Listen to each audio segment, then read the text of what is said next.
posibilidad, ng tagumpay o kabiguan, ng ligaya o lungkot. Kaya marapat lamang na tanggapin si Jesus bilang tagapagligtas at Panginoon.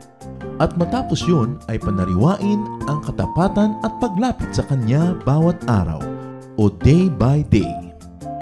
Ang day by day ay naglalayong umalalay sa pang-araw-araw na pamumuhay. Narito po si Kuya Ed Lapis sa mensaheng pinamagatang The Way to Happiness.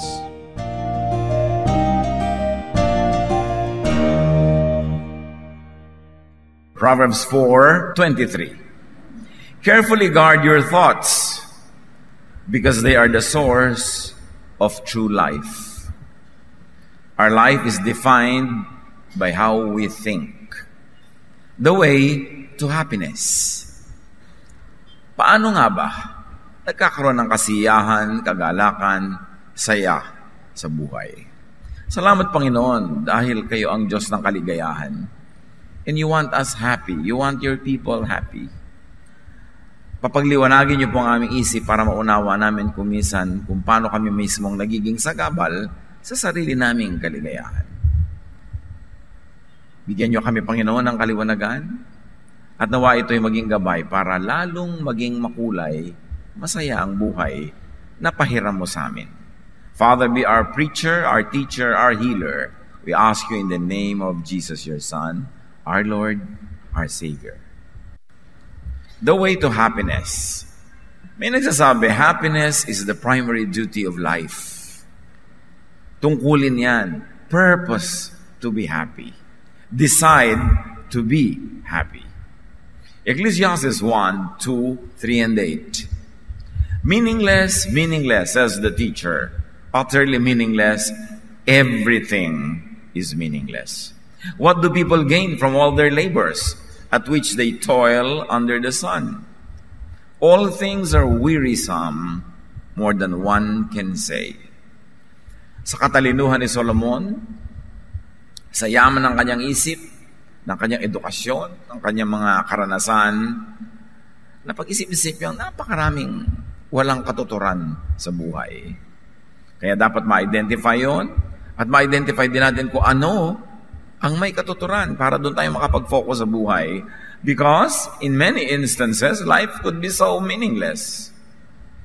Marami pang nagtatanong, ba't ang dami nga nagpapakamatay? Ba't uso? Bakit nga ba? When life is the primary duty of life, bakit sariling katawan ay pinapatay? Ano nangyayari sa pag-iisip? Bakit nakakarating sa ganun? Life could be so pleasureless. In fact, life could be so lifeless, and in many cases, at least at some time in their lives, life could be so unhappy. Pero hindi naman ito ang intensyon ng Diyos para sa atin. What are the several ways to happiness? To be very basic and primitive about happiness, good appetite at the dining table is fundamental to happiness. Good appetite at the dining table is a foundation of good appetite in life and for life. Kaya nga ang tawag dyan, basic need. Basic, fundamental. It's very important. You cannot get by without it. Make it a point na may gana kayong kumain sa buhay. Hindi yung kumakain ka lang para ka mabusog at hindi ka mamatay. Dapat yung pagkain ay espesyal, kahit hindi mahal.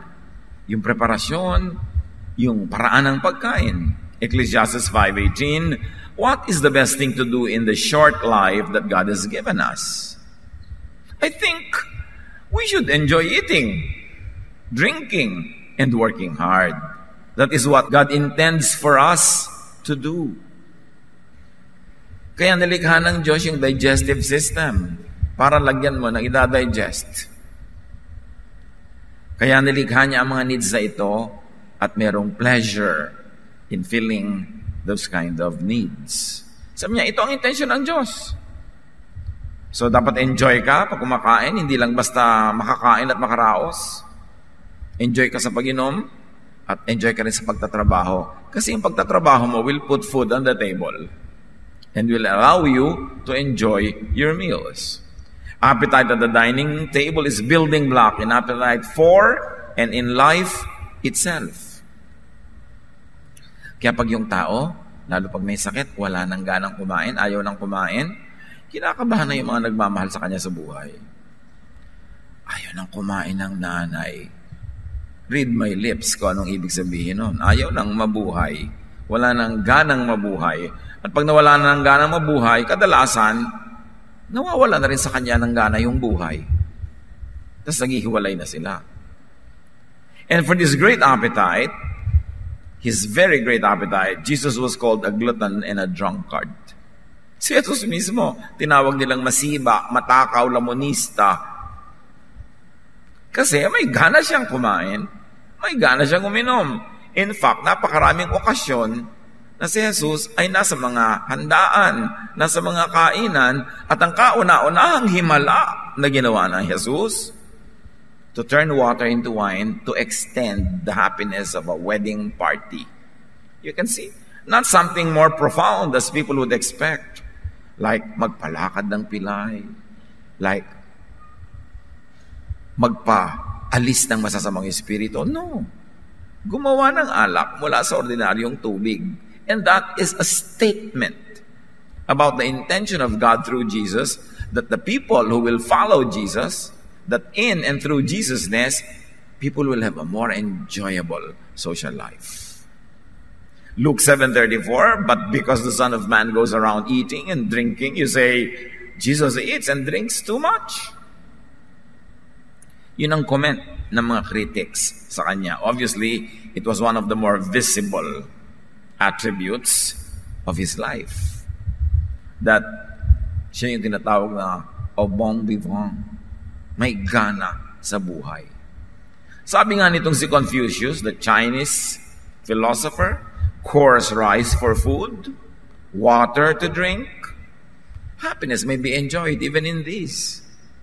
Kahit na mamurahing bigas, kahit na simpleng tubig, merong kang mahuhugot na kaligayahan dyan kung marunong kang humugot. Very important, brothers and sisters, never argue in front of food. Huwag kayong maghahain tapos kayo magbabangayan sa dining table. There's one thing sure, wawalan kayo lahat ng ganang kumain. Sayang ang food. There will be laws of appetite. Yan ang mga dapat hindi ginagawa sa harap ng pagkain, yung nag-aaway kayo habang kumakain. Kasi pag nag-aaway ang tao, stress siya, naninigas ang kanyang buong katawan, ang digestive system niya hindi magwo-work, so you will have indigestion. At saka napaka-convenient magbatuhan pag may mga plato. So, dapat huwag muna, saka na lang magtalo-talo. Pag nailigpit na ang mga ganyang, mga flying saucer. Yan ang mga literal na mga flying saucer. Another way to happiness, alam naman nating lahat, paalala lang to, review. Rest and sleep. Yung mga taong miserable, mainit ang ulo, hindi masarap kausap, walang gana sa buhay mo, puyat ka, no? Puyat ng puyat. Bakit nilikha ng Diyos ang gabi at pinadilim ang gabi para matulog ang tao? Kaya may mga lifestyle na talagang naka-set para kontrahin yon, nagbabayad ang katawan. Jeremiah 31:25-26, those who feel tired and worn out will find new life and energy, and when they sleep, they will wake up refreshed. Ang daming himala na nagaganap pag tulog ang tao o ang mga nilalang ng Diyos. Pati yung iba. Your body repairs itself, mga balancing happens, lahat ng mga pagpapahinga ng iyong isip, ng iyong puso, and you wake up refreshed. In fact, pagka meron kang problema, hindi mo malaman ang solusyon. Iwan mo lang dyan sa tabi ng kama mo at pagka nahiga ka na, ipag-pray mo lang, Lord, reveal to me your answer when I wake up. At marami, nagpapatotoo. Pag gano'n ang prayer nila sa gabi, pagdating ng umaga, all of a sudden, eureka. Biglang malinaw na sa kanila yung dating malabo. Tulog lang ang kailangan. Sa Japan at sa ibang maraming bansa, lumalaki ang benta ng mga sleeping pills at kung ano ng mga relaxant at sari-saring mga therapy. Kasi marami mga tao hindi mapagkatulog sa dami ng iniisip sa buhay, sa dami ng mga stress. So mga kapatid, invest in sleep. You have to invest time, talent, and treasure sa pagtulog. Kasi ang halaga ng tulog, the quality of your sleep determines the quality of your waking hours. Kung gaano kaganda ang tulog mo, yun ang kokorte sa ikagaganda ng maghapon mong kasunod habang gising ka. So invest in a good sleeping place. Invest in a good bed and good beddings. Kasi kung ino-observe mo ang tama at hindi ka pa sobrang senior, you sleep at least 8 hours a day. 8 hours a day of 24 hours is 1/3 of your life. Kaya dati may advertisements noong 1970s, I want 1/3 of your life. Ang nagsasalita, kama. Tapos yung kama mo, tabi-tabingi, bukol-bukol. Ano namang klaseng quality ng pagtulog yun? Tapos ang mahal na mahal ng bag mo, branded. Matutulugan mo ba yung bag? Yung kama ang gandahan mong investment. Tapos yung iba, kung kailan pa matanda na, may sakit na, tsaka pabibili ng magandang bed na nagfo-fold, tumataas yung mga ulo at paa. Don't call it hospital bed kasi parang ayaw mo tuloy bilhin habang maaga pa. If you have the space and the money, buy that kind of bed. Kung ayaw mong tulugan araw-araw, at least yung mga time na masakit ang ulo mo, doon ka mahiga. Yung mga time na hihirapan ka bumangon, doon ka mahiga. Yung may sakit ka, doon ka mahiga. Kasi magpatong-patok ka ng mga una na bukol-bukol, tabi-tabing ito, yung gagalaw ka, nalalaglag yung iba, ayos ka ng ayos. Why don't you buy a nice hospital-style bed? Early. Kasi yung iba, kung kailan magkakasakit, 2 taon silang may sakit, at saka sila biglang magtutudayis again. 2 years lang nila nagamit yung bed. Kung ang aga mong binili, di kahit hindi ka pa matanda, hindi ka may sakit, ginagamit mo na, nakinabang ka. Alam niyo yung mga ganyang bed, ang daling bumangon. Kasi kung automatic, tataas na yung ulo mo, napipili-pili mo. Kung meron kang acid reflux, umaakyat yung mga acid ng stomach mo sa lalamunan mo, kaya pagising mo, ang sakit-sakit ng throat mo, doon ka mahiga sa ganung bed, nakataas ng konting ulo mo. Invest in it. Hindi nag-i-invest kayo sa mga cellphone na may mga bread toaster sa loob. Bumili ka lang kayo ng bread toaster, mas mura pa yun. Yung sari-sari ang ginagastusan natin na hindi naman talaga mahalaga. No? Si Jesus, nag-i-invest siya sa mealtime ng kanyang mga alagad. Mark 6:31, but so many people were coming and going that Jesus and the apostles did not even have a chance to eat. Then Jesus said, let's go to a place where we can be alone and get some rest. Si Jesus yan, ha? Hindi niya sinabing, let's die, let's kill ourselves serving the people. No! Na-observe niya, hindi na makakain ng maayos yung mga apostles niya, mga disciples niya, mga volunteers niya. Sabi niya, humiwalay muna tayo sa karamihan, pumunta tayo sa tahimik na lugar at makakain tayo ng tahimik. Ganon ang pagpapahalaga ni Jesus sa mealtime. So prioritize and protect your meals, your rest, your relaxation. It is part of worship. When you worship God, you live a lifestyle that is pleasing to God. So kumakain ka, may gusto makipag-usap sa'yo, sabi ng asawa mo, nagwa-worship siya, mamaya ka na bumalik. Para ka makakain ng mahusay. Bakit yung worship ba? Yung program lang na merong kantahan at mga dasalan. Ang buong life natin is a lifestyle of worship. And God wants you to enjoy your meals. So beautify your meals and enjoy your meals. Pagandahin ang hain. Napapaganda naman yan para ganahan ang kakain. Kahit ang kakainin mo lang, 2 danggit. Pero may mga korteng bulaklak pa na mga kamatis na nakapaligid. Nakakagana yun. Kailangan ganun, hindi pagtingin mo doon sa lalagyan ng ulam, inantok ka na. Kakaantok ang formation ng mga danggit na to. Wala kang gana sa buhay. And brothers and sisters, respect people's meals. Pag kumakain sila, hayaan natin kumain. Doktor, kumakain, hindi ka pa naman namamatay, nangingisay, mamaya ka na patingin sa kanya. Diba? Hindi naman life and death yan eh. Kasi kailangan din niyang kumain. Professionals have to eat. Servants of God have to eat. As exemplified by Jesus. nakapaghintay at pinaghintay nila ang mga lumpo, ang mga pipi, ang mga naalihan naman sa mga espiritu. Picnic muna sila. Gawin niyo yung policy sa buhay. Kung bisan busy kayo sa trabaho, busy ang mga family members, wala ba lang kayong time to have an enjoyable meal together? Not even once a week? Ipinaglalaban yan. Sa 1 Kings 19, 5-8, si Elijah, gusto nang mamatay.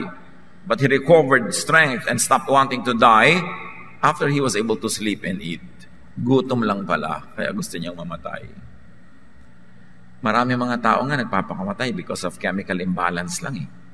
Yung mga depressed na pinapainom ng doktor nila ng mga medications, tapos nakalimutan uminom o hindi uminom for whatever, naging sobrang imbalance, tumalon. One of my best friends did that in Germany, a German guy, na hindi siya nakainom ng kanyang mga medication, meron siyang depression. Because alam niya yung depression, yung pagpapakamatay, chemical imbalance yan ng katawan. Kaya, kung sobra ka na depressed, nalulungkot ka, kumain ka, may iba yan. Magpawis ka, pumunta ka sa gym, mag-akyat manaog ka ng hagdan, lumabas ka, magbuhat ka ng mga troso, matatagal yung depression mo. Kaya ka na depressed, nagkukulong kasi sa kwarto eh. Sasara ka pa ng bintana, magpapatugtog ka pa ng kantang ang title ay Tuwing Lulubog ang Araw. May ganun talaga ha. Umuso yun 1965. So ano mangyayari sa'yo? Kailangan lumabas ka. Lagi ako nakakatanggap ng mga message, Tito, nade-depress po ako para wala na akong ganang mabuhay. Nasaan ka ba? Nandito po sa room. Sino kausap mo? Wala po. Lumabas ka. Kaya ka nagkakaganyan-ganyan, paaraw ka. Alam niyo, pag nagpaaraw kayo, sisigla kayo agad. Huwag kayong maniwala sa mga derma na dapat kayo maputla. Mga puting kanlong. Ang puti-puti mo dahil nakakanlong ka lagi. Hayaan mo na magkanda-giba-giba ang kutis mo kung masaya ka naman. Yung naarawan ka, yung pag nakita ka pa, bakit naarawan ito? Mukhang nag-enjoy. Labas ngayon itong si prinsesa na kulay pulbos. Di ba? Nasaan ka? Nasa dilim. Aanin mo yung maganda. Kung natural kang maganda yung kutis mo, kahit na nagbibilad ka sa araw ay ganyan pa rin, okay. Pero huwag kang umiwas sa araw, inilagay yan ng Diyos para ka mabilad. Sa tamang oras, syempre, kasi marami na ngayong mga cancerous effects ang mga UV lights. Pero sa tamang oras, early morning, ang simple-simple para mawala yung depression. Kumain ka, lumabas ka, magsaya ka, magpawis ka, magpabilad ka, talsik yan. Importante. Dadagdagan mo pa ng prayer. But I don't always prescribe a lot of prayer sa ganyang issue. Kasi marami sa nagpe-pray, mga malulungkot. Tapos sila papaligid sa'yo. Lagi pa silang iyak ng iyak. Magfa-fast tayo ngayon. Magfa-fast pa, depressed na nga ako eh. Diba?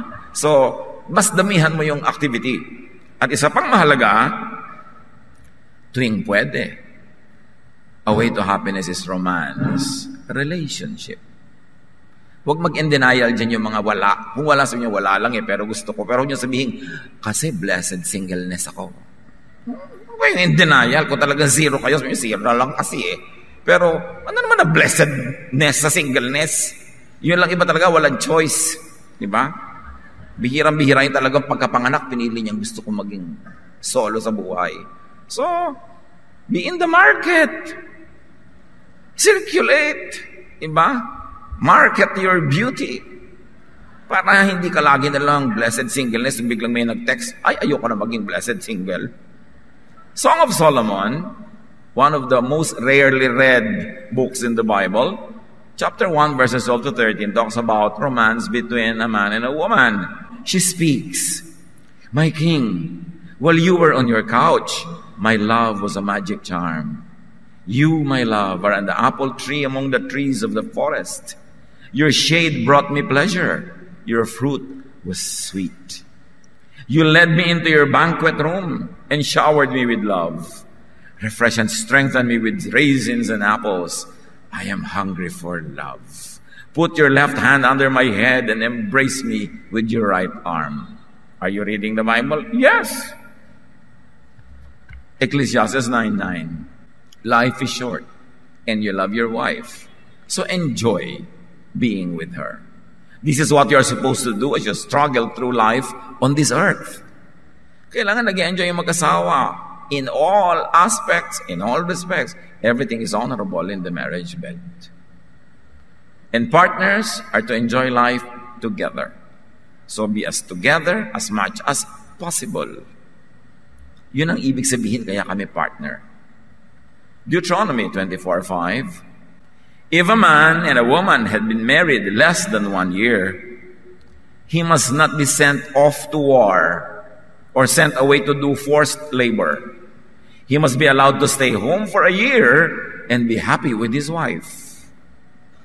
Yan ay batas nila noon. Hindi ka pwede ipadala sa giyera. Pag less than 1 year pa lang kayo ng bagong kasal, kailangan 1 buong taon kayong nag-uulayaw. Can you imagine that kind of provision? It's a romance leave from the army or from forced labor.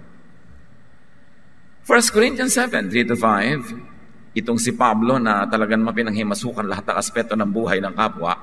Husbands and wives should be fair with each other about having sex. A wife belongs to her husband instead of to herself. And a husband belongs to his wife instead of to himself. So, don't refuse sex to each other unless you agree to not have sex for a little while in order to spend time in prayer. Then Satan will not be able to tempt you because of your lack of self-control. So, ang sabi ni Pablo, hoy babae, huwag mong tanggihan ang asawa mo. Anong headache? Diba? O lalaki, anong pagod? Sabi ganon, your body belongs to your wife. Your body belongs to your husband. Of course, this is Paulness. Meron tayong Jesusness na alam, di ba? Yung mga katuruan ni Jesus. This is distinctly Paulness. I mean, Jesus did not talk about these things. It could be situational. And because this is Paul speaking, there are teachings that he says that are very, very Jesus. There are things that are very personal to him. May mga sinasabi pa nga siyang, I, not the Lord speaks. This teaching is from me, not from the Lord. So, Paulness. May mga rin siyang mga strong opinions on other styles of life, on other aspects of life. And this could be one of those. So, it need not be absolute and universal. Parang kumbaga, suggested serving ni Paul about the life of a husband and a wife together. But certainly, there are very valid reasons when you may refuse. Because of very valid health reasons, even emotional reasons. So yung mga sinasabi ni Paul na ganyan, use it when applicable and when it doesn't go against the love of Jesus in your life.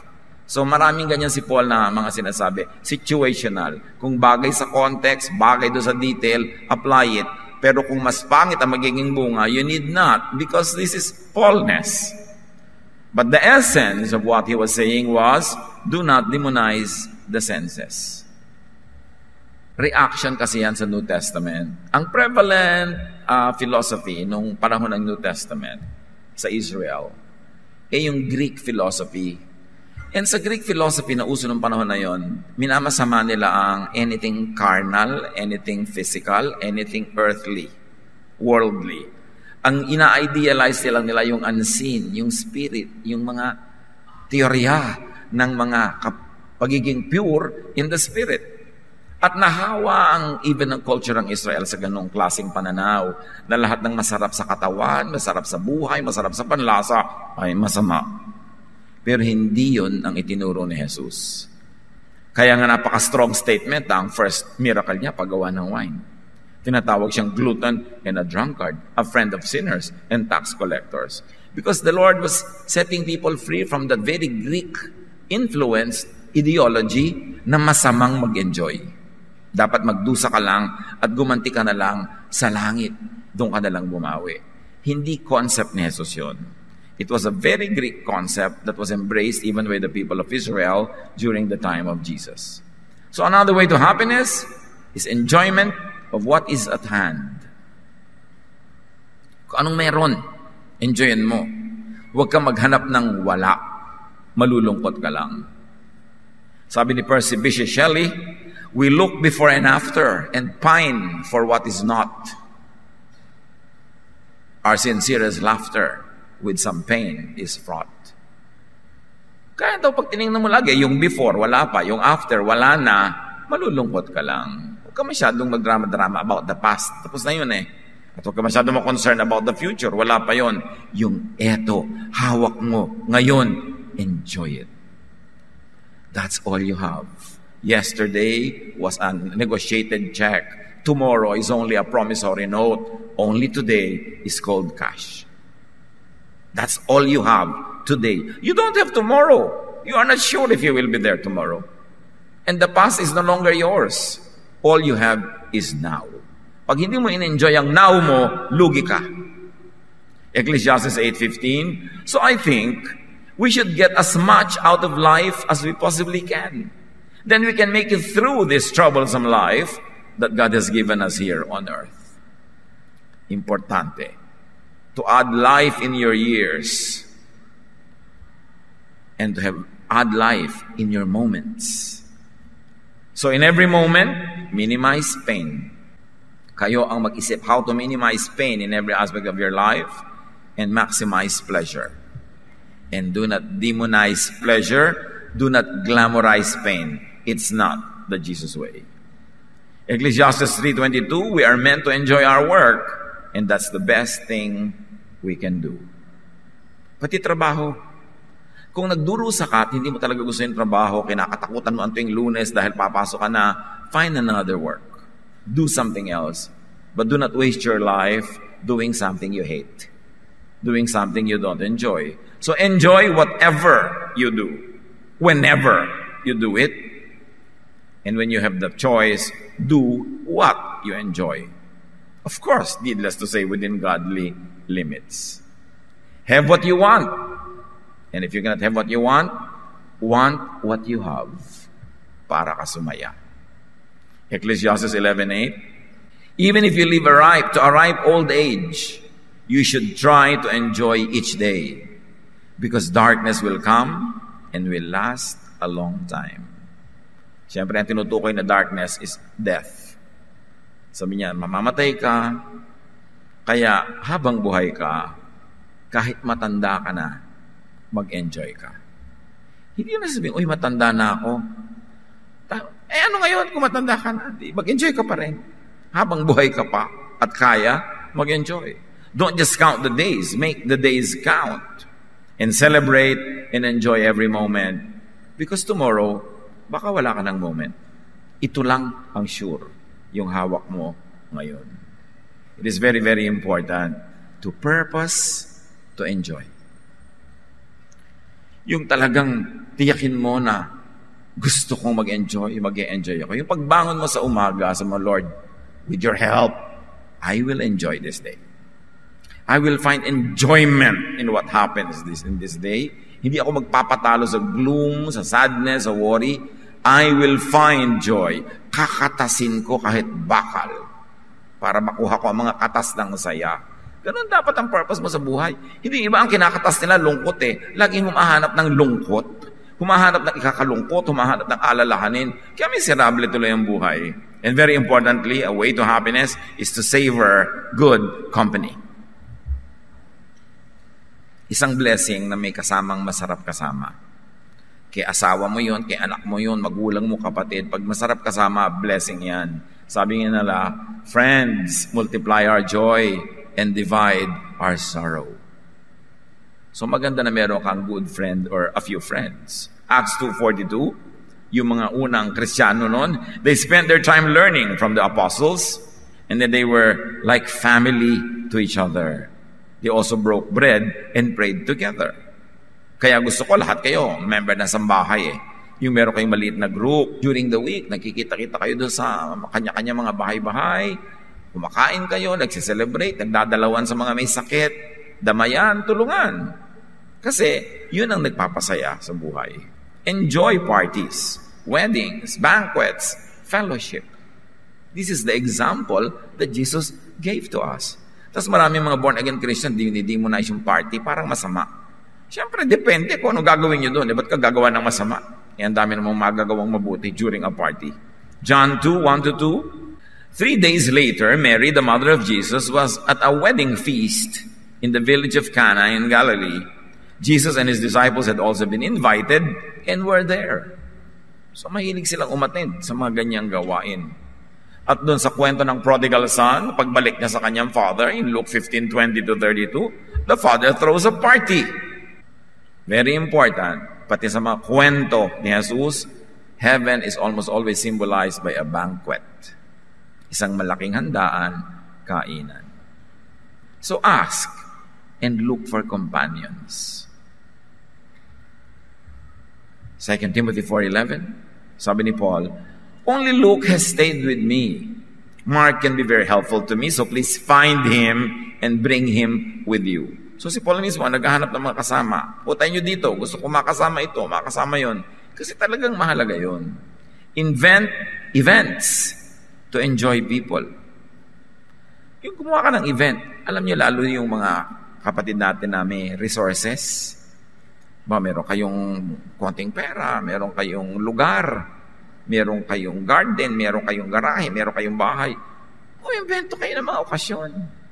Para masaya, para maraming tao. And have peace and fulfillment, even and especially in aloneness. Siyempre, hindi naman lagi may tao. Yung mga moment na talagang walang tao, nag-iisa ka, even that you enjoy. Isipin mo na blessing din yon, pahinga mo lang mula sa napakaraming mga pagtitipon, pahinga mo para mag-ipon ng lakas, to collect your thoughts, magbulay-bulay, magmuni-muni. Even aloneness can be and should be enjoyed because it's inevitable. Huwag kayong magreklamo pag nag-iisa kayo, enjoyin nyo. Tapos pag may mga tao na, enjoyin nyo rin. Hindi baligtad. Pag matao, nagreklamo ka. Pag nag-iisa ka, nagreklamo ka rin. Hindi yung buong buhay mo reklamo. And appreciate times of plenty. May mga panahon talaga na, wow, ang dami-daming blessing. Hindi naman laging ganun eh. So sa mga ganun panahon, enjoy it. Proverbs 15:6, the house of the righteous contains great treasure. So talagang pag natutuwa ang Panginoon sa'yo, righteous living, the Lord can bless you with a lot of even material things. And remember this, the definition of righteousness, especially through Jesusness, is doing good to others. Yun ang righteousness kay Jesus. Hindi yung mga kung ano mga moral and mga purity laws ni Moses. Righteousness is doing good to others. So yan yung mga righteous. When you do good to people, God can do a lot of good to you as well. Proverbs 10:22, the blessing of the Lord brings wealth, and He adds no trouble to it. So, do not deny, do not depreciate plenty. Yung, wow sister, yumayaman ka na yata. Yes, sana madagdagan pa. Hindi yung, hindi naman. Akala mo laging uutangan. Sa bagay, baka utangera ka nga, kaya ganon, di ba? Yung, ang ganda ng bahay mo, sister, di, ang liit nga eh. Ano ka ba? Appreciatein mo yung blessing sa'yo. Ang ganda-ganda mo, sister. Thank you, pinaghirapan ko yan. Hindi yung, wala naman akong ginagawa. Yung pala, 3 oras sa parlor. Pag kami pinupuri, sabihin natin, praise God, thank you. Minsan, ang galing-galing mong kumanta, praise God, thank you. Hindi naman po. Hindi yun pagiging magaling na anak ng Diyos. Sinungaling yun. Yung, pagka pinibless ka ni Lord, pasalamat ka. Uy, umaasenso ka yata. Yes, thank God. Sana tuloy-tuloy pa to. Hindi yung di naman. Yung saan ba natin nakuha yung ugali na yun na pagka maganda, pinapaliit, no? Pero pag sinabi mo, ang ganda mo, sister, hindi, pangit nga ako. Sabi ng kapausap mo sa bagay, galit ka naman. Kailangan, appreciate. Be happy. Sabi nga nila, chill lang tayo, chill. Para masaya. Diba yung, hindi ganun na lagi tayong naghahanap ng reklamo. Ecclesiastes 5:19, suppose you are very rich and able to enjoy everything you own. Then go ahead and enjoy working hard. This is God's gift to you. Napansin nyo lagi yung being rich, having plenty is always associated with working hard. Hindi yung nang didilihensya ka lang kasi kaya ka nagkakaroon. Kailangan paghirapan mo yan at enjoyin mo yan. Do not apologize for having plenty of goods. Bine-bless ka ni Lord Ba't ka mag-apologize? Huwag mong ipagyabang, huwag mong ipangmata at ipang-api sa kapwa. And mild tip, mild lang to kasi it's not always applicable. Try to not collect and have a lot of things even if you can afford now. Kasi darating ang panahon, lalo pag nagkaedad ka na, mawawalan ka rin ng gana. Tapos hindi mo alam kung kanino mo ipapamana ang 3,455 collections mo ng mga elepanteng figurine. Kasi ang dami mong kinolek, lalo nung afford mo pa. Then later on, di mo alam kung kanino ipapamana. Alam niyo ang taong maraming koleksyon, maraming pera, maraming kayamanan, pag above 60, naghahanap-hanap na ng mga papamanahan. Sino kaya dito ang masinop? Sino ang mahusay? Sino ang magaling? So alam niyo na ha, pag may mga tiyo-tiyo kayo, tiya-tiya na above 60 at mapera, pumlacing na kayo na ang peg nyo masinop. Di ba? Dahil naghahanap-hanap na yan ng papamanahan. Kahit sa mga anak, tinitingnan, sino kaya sa mga anak ko? Kanino kaya ipapamana ang piano? Kanino kaya ibibigay yung mga ganon? Kasi alam nyo kung anong ibig sabihin lang. Dumarating ang panahon, you also let go. Hindi ka na rin masyado interested. So, mahilig ka mag-collect. Okay lang, pero don't collect too much. Later on, it will become a burden. Don't build too many homes kahit kaya mo. Mapagawa tayo ng vacation house sa ganon, sa ganyan. Para buong buhay, doon lang tayo magbabakasyon. Laki-laki na investment natin, di yun lagi tayong titira. Wala tayong ibang mapupuntahan. Tapos ang dami-daming nakikitira. So problema mo pa, may kumot ba dyan? Meron mo pagkain, may plato ba? Pagka may mga nakikitira sa bahay mo, burden. There's a big burden in ownership. Kaya laging papamanahan ka, hindi laging ang saya mo. Kasi burden din yan. Magbabayad ka ng tax taon-taon, magme-maintain ka, pa-repair ka ng pa-repair. You know, try to not have too much. Sinabi na yan ng Panginoon. Sinabi na yan sa Bible. You know, happiness is not in the abundance of things. It is your mentality. It is the way you think. It is how you live every day, every moment of your life. Meanwhile, if you have a lot, do not be guilty for enjoying.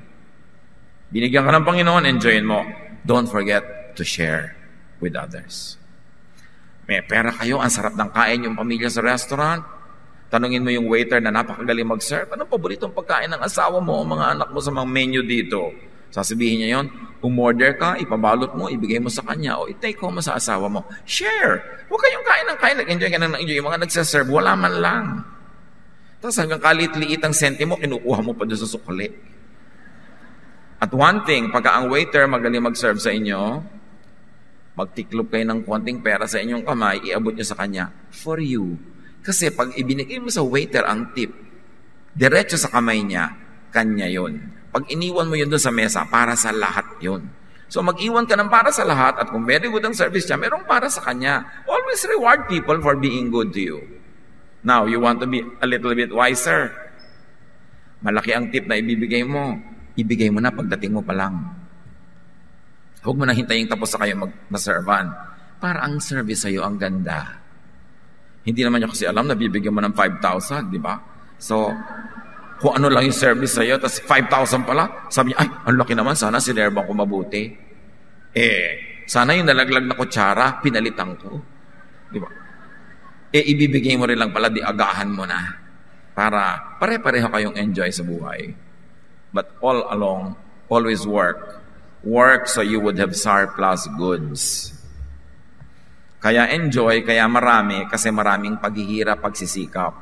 Work not only to survive, work to produce surplus so you have more to give away.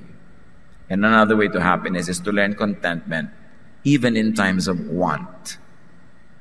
Kahit sino dumadaan sa mga panahon na medyo kulang, medyo hirap.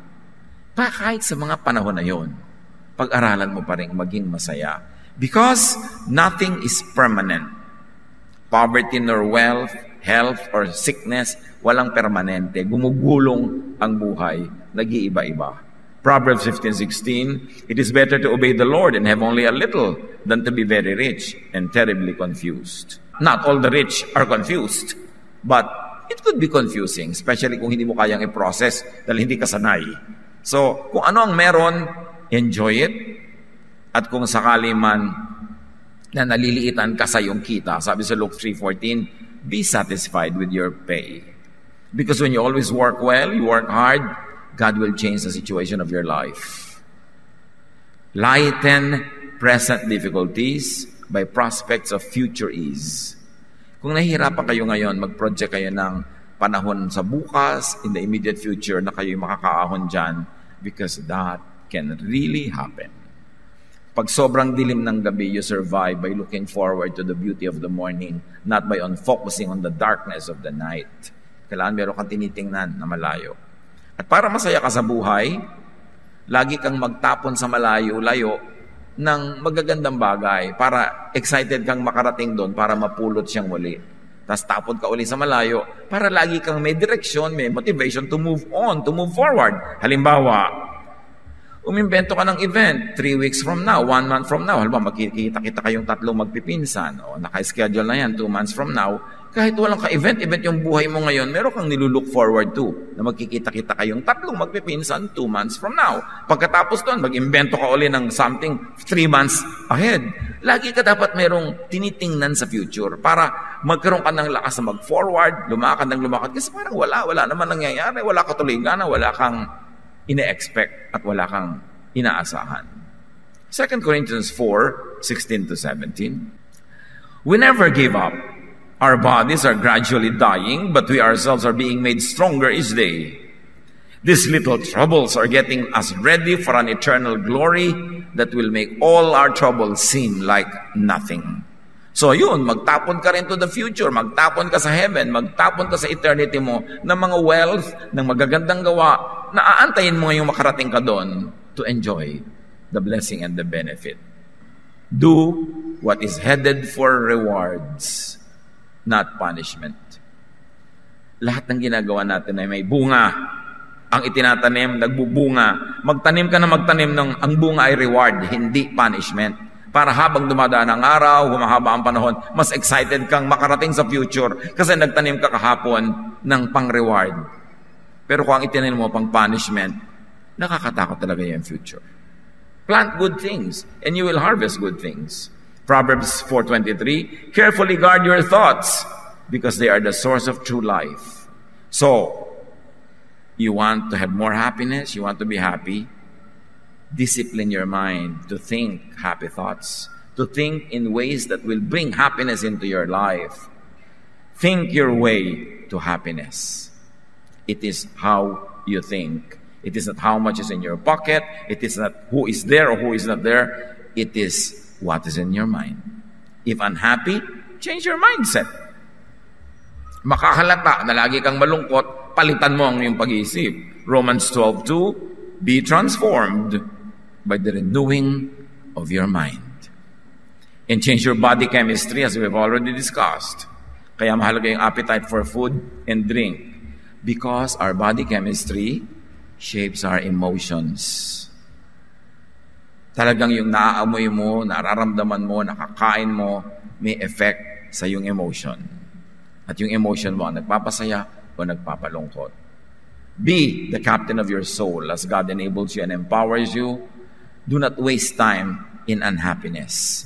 Purpose to be happy, to be happier, and to be an agent of happiness to many people's lives. This is what Jesus wants you to do. This He exemplified in His life, and this He left as commandments, as instructions, that we should love one another because there's a lot of happiness in love. Father, we thank you that you want us happy.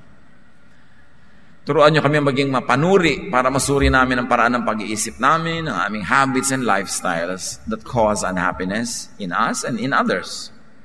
And turuan niyo kami, Lord, to be more open so that we will see opportunities to be happy and seize them and be happy and share this happiness with people. Pagbulay-bulayan natin mga kapatid, purpose to be happier.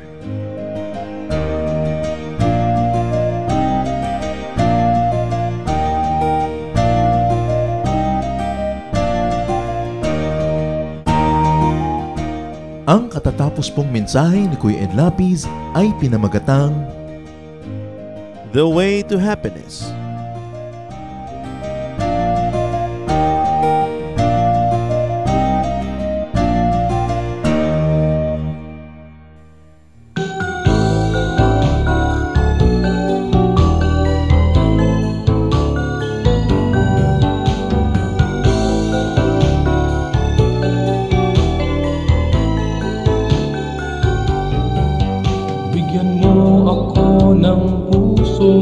Laging may awit, hindi nagagalit, at ituro mo sa aking buhay paano umibig sa aking kaaway. Kahina kahinahunan, kahinahunan, kahinahunan yung ibigay. Kahinahunan, kahinahunan, bunga ng Espiritong buhay. Kahinahunan, kahinahunan, kahinahunan yung ibigay. Kahinahunan, kahinahunan, bunga ng Espiritong buhay. Bigyan mo ako ng pusong napaaawat, nagpapatawad, upang di ako mapaaway. Hinahon ng puso'y aking kaagapay. Kahinahunan, kahinahunan, kahinahunan yung ibigay. Kahinahunan, kahinahunan, bunga ng Espiritong buhay. Kahinahunan, kahinahunan, kahinahunan yung ibigay. Kahinahunan, kahinahunan, bunga ng Espiritong buhay.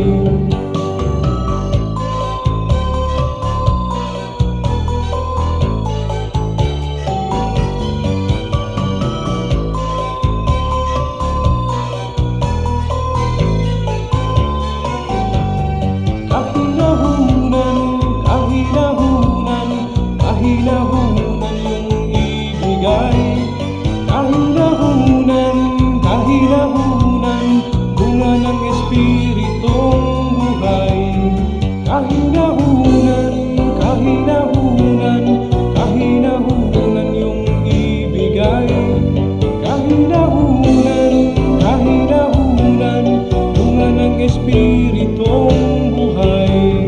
Kahinahunan, kahinahunan, kahinahunan yung ibigay. Kahinahunan, kahinahunan, bunga ng Espiritong buhay. Bunga ng Espiritong buhay. Bunga ng Espiritong buhay. Bunga ng Espiritong buhay.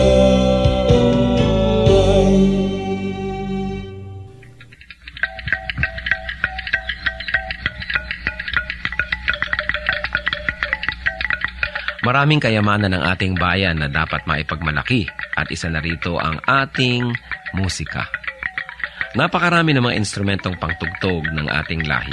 Isa na rito ang kulintang tamlang ng mga Maguindanao sa Cotabato.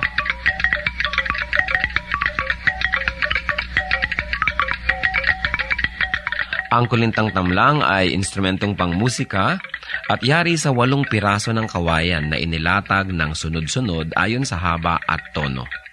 Hinahampas ito ng 2 maiigsing patpat sa magkabilang kamay. Sa mga Maguindanao, ang kulintang ang pinakakilala at pinakapangkaraniwang instrumentong ginagamit sa mga kasiyahan. Ito ay isang hanay ng 8 maliliit na agong na may umbok. Subalit sa kakulangan nito ay maaaring gamitin sa halip ang kulintang tamlang. 2 tao ang maaaring tumugtog sa isang set ng kulintang tamlang. Ang una ay tumutugtog ng melodya, habang ang ikalawa naman ay tumutugtog ng ritmong paulit-ulit or steady drone rhythm, na pinakamaliit na instrumento naman ang siyang hinahampas. Karaniwan din na makikita itong ginagamit ng mga kabataan sa kanilang pagsasanay at pag-aaral ng mga ritmo ng kulintang.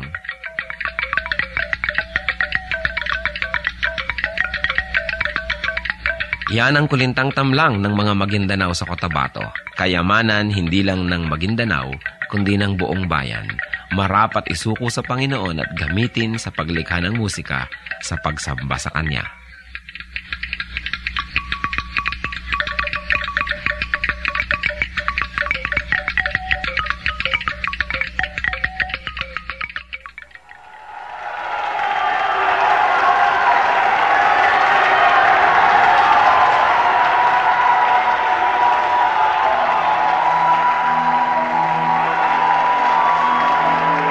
Hallelujah!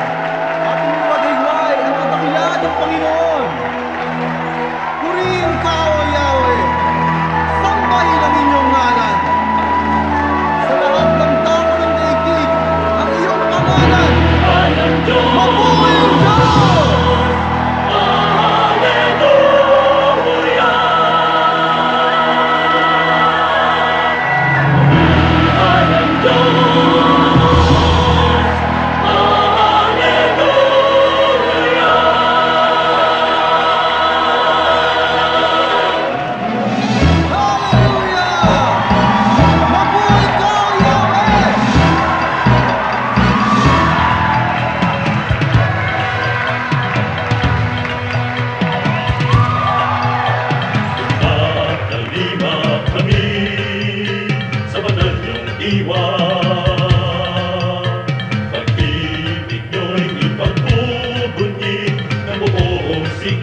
awit sa Diyos Ama, ihayag ang ligayang nadarama, isigaw sa lahat ng bansa, Alleluia! Buhay ang Diyos! Alleluia! Buhay ang Diyos! Alleluia! Buhay ang Diyos! Alleluia! Buhay ang Diyos! Alleluia!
sa mga tukso, tulungan mong pigilin ang sarili ko.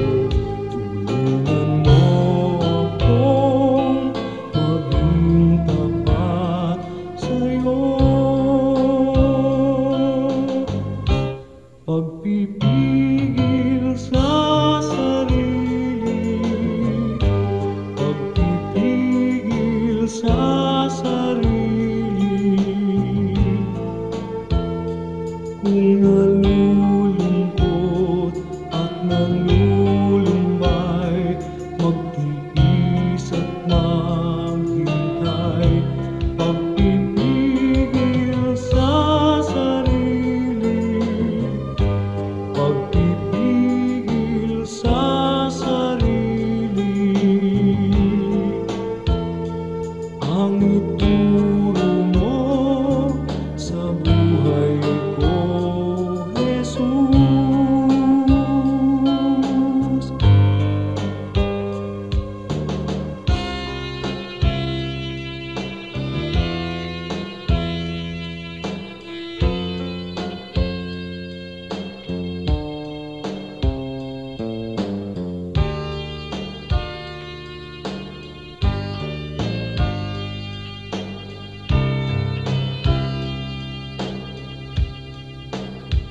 At sa mga tukso'y tulungan mong pigilin ang sarili ko.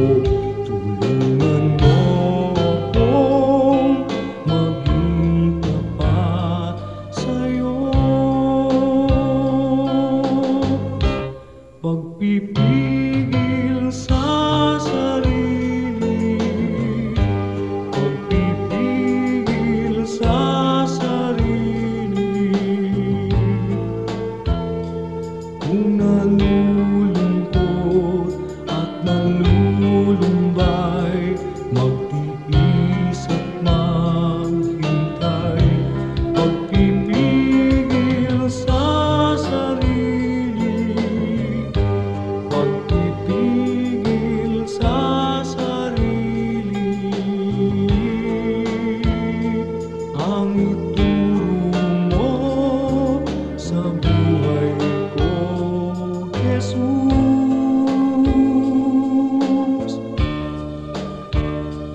Ang ituro mo sa buhay ko, Jesus.